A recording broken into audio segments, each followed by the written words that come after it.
ഈശോയിൽ ഏറ്റവും സ്നേഹമുള്ള സഹോദരി സഹോദരന്മാരെ, സമാഗതമായ ക്രിസ്മസിൻ്റെ സ്നേഹവും പ്രാർത്ഥനയും മംഗളങ്ങളും ഏറ്റവും സ്നേഹത്തോടെ നേരുകയാണ്. ഈ പ്രകാശ മഹോത്സവത്തിനൊരുങ്ങുന്ന ഈ അവസരത്തിൽ പ്രകാശദാതാവായ ക്രിസ്തുവിൻ്റെ പ്രകാശം നിങ്ങളുടെ ഓരോരുത്തരുടെയും ഹൃദയങ്ങളിലും മനസ്സുകളിലും ചലിച്ചുകൊണ്ട് മറ്റുള്ളവർക്ക് പ്രകാശം ആകുന്ന ജീവിതചര്യയിലേക്ക് വളരുവാൻ ഇടയാകട്ടെ എന്ന് പ്രത്യേകം പ്രാർത്ഥിക്കുകയും ചെയ്യുന്നു. നമ്മളെല്ലാവരും ക്രിസ്മസിന് ഒരുങ്ങുമ്പോൾ ബാഹ്യമായിട്ടുള്ള ഒത്തിരിയേറെ ആഘോഷങ്ങൾ കൊണ്ടാടാറുണ്ട്. നക്ഷത്രങ്ങൾ കാവൽ നിൽക്കുന്ന പുൽക്കൂടും, കാവൽ മാലാഖമാർ കണിഞ്ഞിമാതെ നോക്കി നിൽക്കുന്ന ഉണ്ണി യേശുവും, ഇടയന്മാരും ആടുകളും മാലാഖമാരും സംഗീതവും, പൂജരാജാക്കന്മാരും, ക്രിസ്മസ് ട്രീയും ക്രിസ്മസ് കേക്കും ക്രിസ്മസ് കാർഡുകളും ആശംസകളും കരോൾ ഗാനങ്ങളും കോരുന്ന മഞ്ഞണിഞ്ഞ രാവും എല്ലാം കൊണ്ട് സന്തോഷവും ആഹ്ലാദവും പകരുന്ന ഒരു തിരുനാളാണ് ക്രിസ്മസ്. ചുരുക്കി പറഞ്ഞാൽ ക്രിസ്മസ് ഒരു വർഷത്തിലെ ഏറ്റവും മനോഹരമായ തിരുനാൾ തന്നെയാണ്. കാരണം മനുഷ്യരെ കുലം മുഴുവനും കാതോത്തിരുന്ന രക്ഷകന്റെ ജനനമാണ് ഈ ക്രിസ്മസ് ദിനത്തിൽ നാം ആഘോഷിക്കുക. എന്നാൽ യേശുവിൻ്റെ കുടുംബത്തിന് ഈ തിരുനാൾ ഒരു സന്തോഷത്തിൻ്റെ ദിനമായിരുന്നില്ല, അരക്ഷിതാവസ്ഥയുടെ ഒരാഘോഷമായിരുന്നു. വേദനയുടെ, ഒഴിവാക്കപ്പെടലിൻ്റെ, അതുപോലെ തന്നെ പരാജയത്തിൻ്റെ ഒരു തിരുനാളായിരുന്നു അവർക്ക് ക്രിസ്മസ്. നമുക്ക് കാണാൻ സാധിക്കും, സത്യത്തിൽ പോലും ഇടം കിട്ടാനാകാത്ത സങ്കടാവസ്ഥയിലൂടെ പൂർണ്ണഗർഭിണിയായ മറിയത്തെയും കൊണ്ടുപോകുന്ന യേശുവിൻ്റെ വേദന. ആരോഗ്യപരമായ കടിഞ്ഞുൾപ്പത്തിന് ജന്മം നൽകുവാൻ ഒരു സ്ഥലം പോലും കിട്ടാതെ വേദനയിൽ പടയുന്ന പൂർണ്ണഗർഭിണിയായ മറിയം തൻ്റെ കടിഞ്ഞുൾപ്പുത്രനെ കളിത്തൊഴുത്തിൽ പിള്ളക്കച്ചകൾ കൊണ്ട് ഒരു കിടക്കൊരുക്കേണ്ടി വരുന്ന ഒരു അമ്മയുടെ ഗതികേട്, കൂടെ നിൽക്കുവാനായിട്ട് ബന്ധുക്കളോ സുഹൃത്തുക്കളോ പരിചയക്കാരോ പോലുമില്ലാത്ത ഏകാന്തതയുടെ, വിചലിതയുടെ ഒരവസ്ഥ. ഇങ്ങനെ നോക്കുകയാണെങ്കിലും ആ രാവിലെ, ക്രിസ്മസ് രാവിലെ ഒന്നും സന്തോഷകരമായ അനുഭവമായിരുന്നില്ല ആ കുടുംബത്തിന്. സങ്കടങ്ങൾക്ക് മേൽ വേദനകൾക്ക് മേൽ വേദന പെയ്തിറങ്ങിയ, സങ്കടങ്ങൾ പെയ്തിറങ്ങിയ ആ രാവിലാണ്, തണുത്തുറഞ്ഞ രാവിലാണ് ലോകം കാത്തിരുന്ന മനോഹരമായ സന്തോഷ വാർത്ത വരുന്നത്. തിരുപ്പിറവിയുടെ നിതാന്തമായിട്ടുള്ള സന്തോഷം, സങ്കടക്കടലുകൾക്ക് നടുവിൽ ദൈവമൊരുക്കുന്ന രക്ഷയുടെ പിള്ളത്തപ്പിലുകളായ ക്രിസ്മസ് അനുഭവം നമ്മുടെ ജീവിതത്തിലും പ്രതീക്ഷയുടെ അനുഭവങ്ങളാണ്. നമ്മുടെ ജീവിതത്തിൻ്റെ പ്രകാശത്തിൻ്റെ പൊൻകിരണങ്ങളാണ്. പ്രതീക്ഷ നഷ്ടപ്പെട്ടവർക്ക് പ്രതീക്ഷയുമായിട്ടാണ് ആ ക്രിസ്തുനാഥൻ കടന്നു വന്നത്. യോഹന്നാന്റെ സുവിശേഷം പറയുന്നുണ്ട്, ആദിയിൽ വചനമുണ്ടായിരുന്നു, വചനം ദൈവത്തോടു കൂടിയായിരുന്നു, വചനം ദൈവമായിരുന്നു. ആ വചനമാണ് മനുഷ്യരുള്ള സ്നേഹത്തെ പ്രതി സ്വയം ശൂന്യവൽക്കരിച്ചുകൊണ്ട് ഈ ഭൂമിയിൽ അവതരിതനായത്. മനുഷ്യനും ദൈവവും തമ്മിലുള്ള ബന്ധം പുനഃസ്ഥാപിക്കുന്നതിന് വേണ്ടി അനുരഞ്ജനത്തിൻ്റെ ഒരു മാർഗമായിട്ട് ക്രിസ്തുനാഥൻ ഭൂമിയിൽ അവതരിക്കുക, ഏവർക്കും പ്രകാശമായിട്ട്, ഏവർക്കും സന്തോഷമായിട്ട്. പക്ഷേ തിരുക്കുടുംബത്തിന് അത് വേദനയുടെ ഒരു നിമിഷമാണ്. അപ്പോൾ ഞാൻ പറഞ്ഞു വരുന്നത്, ക്രിസ്മസ് എന്ന് പറഞ്ഞാൽ സന്തോഷത്തിൻ്റെ ദിനമാണ്. പക്ഷേ ക്രിസ്മസിൻ്റെ സന്തോഷം അനുഭവിക്കണമെന്നുണ്ടെങ്കിൽ വേദനയുടെ പടികളിലൂടെ കടന്നു പോകേണ്ടത് അത്യാവശ്യമാണ്. ഈ ക്രിസ്മസിൻ്റെ ഒരുക്കത്തെപ്പറ്റി ചിന്തിക്കുമ്പോൾ നമുക്ക് കാണാൻ സാധിക്കും, ആദ്യമായി തന്നെ പരിശുദ്ധ അമ്മയെപ്പറ്റി നമുക്ക് നോക്കാൻ സാധിക്കും. മറ്റ് ഏതൊരു വ്യക്തിയെയും പോലെ മനോഹരമായ സ്വപ്നം തൻ്റെ കുടുംബത്തെപ്പറ്റി, ഭർത്താവിനെ പറ്റിയും മക്കളെ പറ്റിയൊക്കെ നെയ്ത് കൂട്ടിയ ഒരു യുവതിയായ പരിശുദ്ധ കന്യാമറിയം.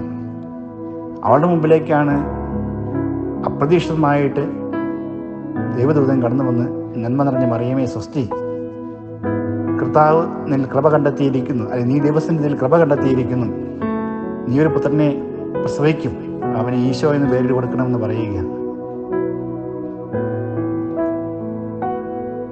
ഒരു വിവാഹ വാഗ്ദാനം പൂർത്തീകരിക്കുന്ന കന്യകയുടെ അടുത്തേക്കാണ് വരുന്നത്. പുരുഷനായിട്ട് സഹവസിച്ചിട്ടില്ല. ഇങ്ങനെയൊരു വ്യക്തിയോട് നീ ഗർഭം ധരിക്കുമെന്ന് പറഞ്ഞാൽ അവർക്കുണ്ടാകുന്ന മനോഭയവേദന എത്രയാണെന്ന് അറിയാം. ഒപ്പം തൻ്റെ സ്വപ്നങ്ങൾ മുഴുവൻ തട്ടിത്തെറിപ്പിക്കുന്ന, തൻ്റെ സ്വപ്നത്തോട് വേണ്ട എന്ന് പറയേണ്ട ഒരു നിമിഷം. ഇവിടെയാണ് ഒരു തിരഞ്ഞെടുപ്പിൻ്റെ ആവശ്യം വരിക. ഒന്നെങ്കിൽ എൻ്റെ സ്വപ്നങ്ങളുടെ പൂർത്തീകരണത്തിന് വേണ്ടി എനിക്ക് നിലപാടെടുക്കാം, അല്ലെങ്കിൽ ദൈവത്തിൻ്റെ സ്വപ്നത്തിൻ്റെ പൂർത്തീകരണത്തിന് വേണ്ടി എൻ്റെ സ്വപ്നങ്ങളെ വേണ്ട എന്ന് വയ്ക്കാം. വേദനയുടെ ഒരു തിരഞ്ഞെടുപ്പിൻ്റെ അവസരമാണിത്.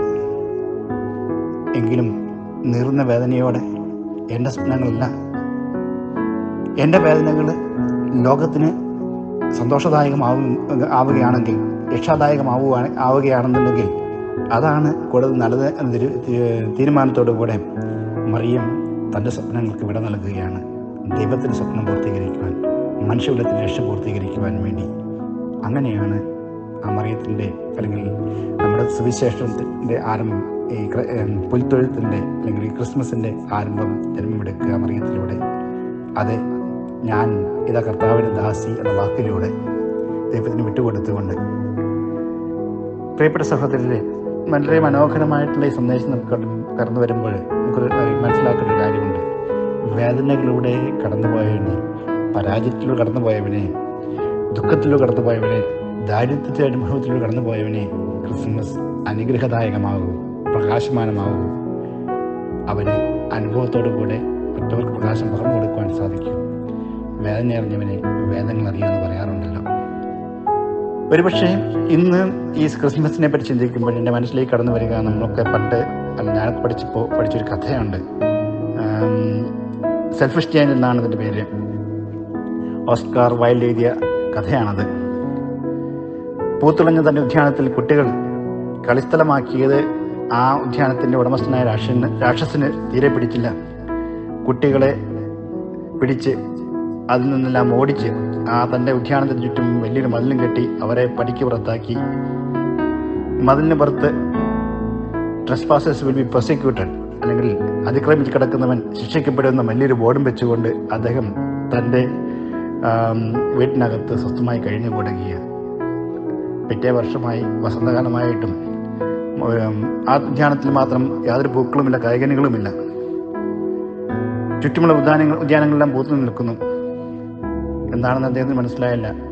അടുത്ത വർഷവും അദ്ദേഹം വെള്ളമൊക്കെ നല്ല രീതിയിൽ കൊടുത്തു. അടുത്ത വർഷത്തിലും ഉദ്യാനത്തിൽ ഒരു കായ്കനികൾ പോലും ഉണ്ടാകുന്നില്ല. ഇങ്ങനെ വിഷണ്ണനായിരിക്കുന്ന ഈ അവസരത്തിൽ ഒരു ദിവസം അദ്ദേഹം വർഷങ്ങൾക്ക് ശേഷം അദ്ദേഹത്തിൻ്റെ ജനാലയുടെ പുറത്തേക്ക് നോക്കുമ്പോൾ ഉദ്യാനത്തിലെ ഒരു പ്രദേശമാകെ പൂത്തുലഞ്ഞു നിൽക്കുന്നു. അപ്പോൾ അദ്ദേഹം എന്താണെന്നറിയാൻ അതിലേക്ക് ഓടിച്ചെന്ന് നോക്കുകയാണ്. അവിടെ ആ പൂത്തുലഞ്ഞു നിൽക്കുന്ന ഭാഗത്ത് കുട്ടികൾ ഓടിക്കളിക്കുന്നു. ഈ കുട്ടികളുമായിട്ട് കൂട്ടുകൂടാൻ ഓടി വന്ന രാക്ഷസനെ കണ്ട് കുഞ്ഞുങ്ങൾ ചിതറി ഓടി. ഏറെ ഓടാൻ കഴിയാത്ത ഒരു പിഞ്ചുപാലം മാത്രം തോട്ടത്തിൽ അവശേഷിക്കുകയാണ്. അവനെ എടുത്തുയർത്തിയ രാക്ഷസൻ ഒരു മരക്കൊമ്പിലിരുത്തി. തോട്ടമാകെ വീണ്ടും പൂത്തുലഞ്ഞു. ആ കൊച്ചുകുഞ്ഞ് തൻ്റെ ചെറുകൈകൾ കൊണ്ട് രാക്ഷസന്റെ മുഖത്ത് അടുപ്പിച്ച് ഉമ്മ വെച്ചു. മറ്റെല്ലാ കുട്ടികളും സാവകാശം അടുത്തു വന്നു. പിന്നീട് ഒരിക്കലും ആ ഉദ്യാനത്തിന് വിഷമിക്കേണ്ടി വന്നിട്ടില്ല. കാരണം രാക്ഷസൻ അതിന് മതിലുകളെല്ലാം മാറ്റി എല്ലാവർക്കുമായി തുറന്നു കൊടുത്തു. ദൈവം വളർത്തിയ ഏതും തോട്ടമായിരുന്നു ഈ ലോകം. മനുഷ്യൻ മതില് കെട്ടി പലരെയും പടിയിറക്കി. പലർക്കു മുന്നിൽ വാതിലുകൾ കൊട്ടിയടച്ചു.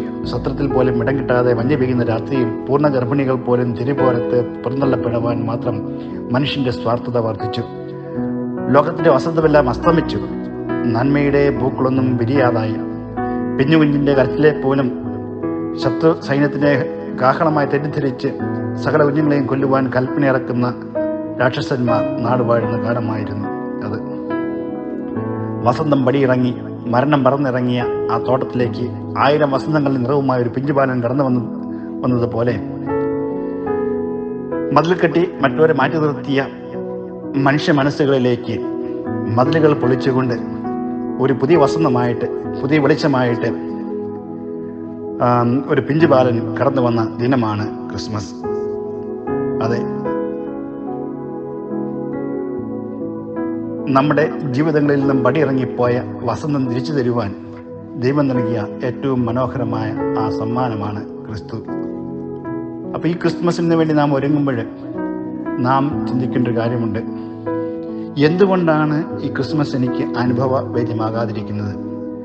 പണ്ടെവിടെയോ വായിച്ചൊരു കഥയും കൂടി ഓർക്കുകയാണ്. അതിൽ പറയുന്നത് എങ്ങനെയാണ്, ഒരു ട്രെയിനിൽ, നാട്ടിലെ ട്രെയിൻ അറിയാമല്ലോ, ഒരു സീറ്റിൽ 4 പേർക്ക് ഇരിക്കാം. ആ 4 ചെറുപ്പക്കാരിയ്ക്കുന്നുണ്ട്. പ്രായമായ ഒരു മനുഷ്യൻ കയറി വന്നു. അവൻ കടന്നു വന്നപ്പോൾ അത് ചോദിച്ചു, ഇരിക്കാൻ സ്ഥലം ചോദിച്ചു. അവർ പറഞ്ഞു, ഇല്ല, സ്ഥലമില്ല, പറ്റുകയില്ല. കുറച്ച് കഴിഞ്ഞപ്പോഴേക്കും ഒരു സുന്ദരിയായ യുവതി കടന്നു വന്നു. അവൾ കടന്നു കഴിഞ്ഞപ്പോഴേക്കും അവൾ ചോദിക്കാതെ തന്നെ അവൾ ഒതുങ്ങിയിരുന്നു കൊണ്ട് അവൾക്ക് സ്ഥലം കൊടുത്തു. അവളുടെ സീറ്റുണ്ടായി. അപ്പോൾ ഇടമില്ലാതിരുന്ന സീറ്റിൽ അവിടെ സീറ്റുണ്ടാവുകയാണ് ചെയ്യുക. അപ്പോൾ നമുക്ക് തിരിച്ചറിയേണ്ട ഒരു കാര്യമുണ്ട്. ഇവിടെ സീറ്റില്ലാതിരിക്കുന്നതല്ല കാരണം, മനസ്സിലാണ് ഇടമില്ലാതിരുന്നത്. രക്ഷകന് പിറക്കുവാൻ ഇടമില്ലാതിരുന്നതും ജെറുസലേം നഗരത്തിലല്ല, നഗരവാസികളുടെ ഹൃദയത്തിലാണ്. ഹൃദയത്തിൽ ഇടം നൽകാത്തത് കൊണ്ടാണ് ആ നഗരവാസികൾക്ക് രക്ഷകനെ അനുഭവിക്കാൻ സാധിക്കാതെ വന്നത്. അതുപോലെ ഹൃദയത്തിൽ ഇടം നൽകാത്തത് കൊണ്ട് എത്രയോ ജന്മങ്ങൾ ഇന്ന് വേദനയും പരിവട്ടുമായിട്ട് കഴിയുന്നു. നമ്മുടെ കുടുംബത്തിലെ നമ്മുടെ പ്രിയപ്പെട്ട മാതാപിതാക്കന്മാർ, ബന്ധുമിത്രങ്ങൾ ചെറിയ ചെറിയ കാര്യങ്ങളുടെ പേരിൽ, സമ്പത്തിൻ്റെ പേരിൽ, അഭിപ്രായ വ്യത്യാസങ്ങളുടെ പേരിൽ അവരെ മാറ്റി നിർത്തിക്കൊണ്ട് അവർക്ക് നേരെ വാതിലുകൾ കുട്ടി അടയ്ക്കുമ്പോൾ നമ്മളും ചെയ്യുന്നത് തന്നെയാണ്. എൻ്റെ ഹൃദയത്തിൽ എൻ്റെ ചുറ്റുമുള്ളവർക്ക് ദൈവത്തിൻ്റെ സാന്നിധ്യം, അവരെ ദൈവത്തെ കൊടുക്കാൻ സാധിക്കാതെ വരുമ്പോൾ ഉള്ളൂരിൻ്റെ വാക്കുകളാണ് ഞാൻ ഓർക്കുക. അടുത്ത് നിൽപ്പോര അനുജനെ നോക്കാൻ അക്ഷികളില്ലാത്തവർ കരൂപനേശ്വരൻ അദൃശ്യനായാൽ അതിലെന്ത് ആശ്ചര്യം. അപ്പോൾ ചുറ്റുമുള്ള സഹോദരങ്ങളിൽ ദൈവത്തിൻ്റെ സാമീപ്യം തിരിച്ചറിയുവാനാകാതെ, അവയിൽ ദൈവസാന്നിധ്യത്തെ ഉൾക്കൊള്ളുവാനാകാതെ നാം പെരുമാറുമ്പോൾ നാമും അന്ധകാരത്തിൻ്റെ മക്കളായി തീരുകയാണ്, വെളിച്ചത്തിൻ്റെ മക്കളായി തീരുന്നില്ല. ക്രിസ്തുമസ് നമ്മുടെ ജീവിതത്തിലേക്ക് കടന്നു വരുന്നില്ല. പുൽത്തൊഴുത്തിൽ വാഴുന്ന യേശുവിൻ്റെ ജനനം എളിമ അവതരിക്കുന്നതോടൊപ്പം തന്നെ ഏശയ്യാപ്രവാചകൻ 1-ാം അധ്യായത്തിൽ 3-ാം വാക്യത്തിൽ പറയുന്നത് പോലെ, കാള തൻ്റെ ഉടയവനെ അറിയുന്നു, കഴുത തൻ്റെ യജമാനൻ്റെ പുൽത്തൊട്ടി അറിയുന്നു, എന്നാൽ ഇസ്രായേൽ ജനം അറിയുന്നില്ല, എൻ്റെ ജനം എന്നെ മനസ്സിലാക്കുന്നില്ല എന്ന് പറയുന്നുണ്ട്. പ്രകൃതിയിലെ പക്ഷികളും മൃഗങ്ങളും സകല ചരാചരങ്ങളും രക്ഷകൻ്റെ വില തിരിച്ചറിയുകയും അതിനെ ഉൾക്കൊള്ളുവാൻ തയ്യാറാകുമ്പോഴും മനുഷ്യൻ മാത്രം രക്ഷകന് വേണ്ടി ഉൾക്കൊള്ളാൻ സാധിക്കാതെ അവനെതിരെ പടവാൾ ഉയർത്തുന്ന സംഭവം ജെറുസലേം നാം കാണുകയാണ്. അതുകൊണ്ടാണ് ഒരിടത്ത് പോലും രക്ഷകന് സ്ഥലം കിട്ടാതെ വന്നത്. ഒപ്പം നമുക്ക് കാണാൻ സാധിക്കുന്നുണ്ട്, ജ്ഞാനികൾ രക്ഷകനെ അന്വേഷിച്ച് കടന്നു വരുന്നത് പ്രകാശം കണ്ടിട്ടാണ്. അതുപോലെ തന്നെ രക്ഷകനെ അനുഭവിച്ചറിയുവാനായിട്ട് പ്രകാശത്തിലൂടെയാണ് മാലാഖമാര് ആട്ടിന്മാർക്ക് പ്രത്യക്ഷപ്പെടുക. അപ്പോൾ ഇതെല്ലാം കാണിക്കുന്നത് ഈ പ്രകാശമാകുന്ന രക്ഷകനെ തിരിച്ചറിയണമെന്നുണ്ടെങ്കിൽ നമ്മൾ ജാഗരൂകരായിട്ട് കാത്തിരിക്കണം.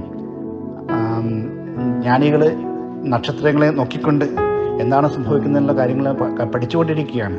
അവിടെ ഒരു വ്യത്യസ്തമായ നക്ഷത്രം കണ്ടപ്പോഴാണ് ആ വെളിച്ചം തിരിച്ചറിഞ്ഞുകൊണ്ട് അതിനെ മനസ്സിലാക്കിക്കൊണ്ട് കടന്നു വരിക. അപ്പം നമ്മുടെ ജീവിതത്തിലേക്ക് ദൈവത്തിൻ്റെ വെളിച്ചം പലപ്പോഴും ദൈവസാന്നിധ്യത്തിന് തുറക്കം കാണുന്നുണ്ട്. പക്ഷേ അത് ഉൾക്കൊള്ളുവാൻ നമുക്ക് പലപ്പോഴും സാധിക്കാറില്ല.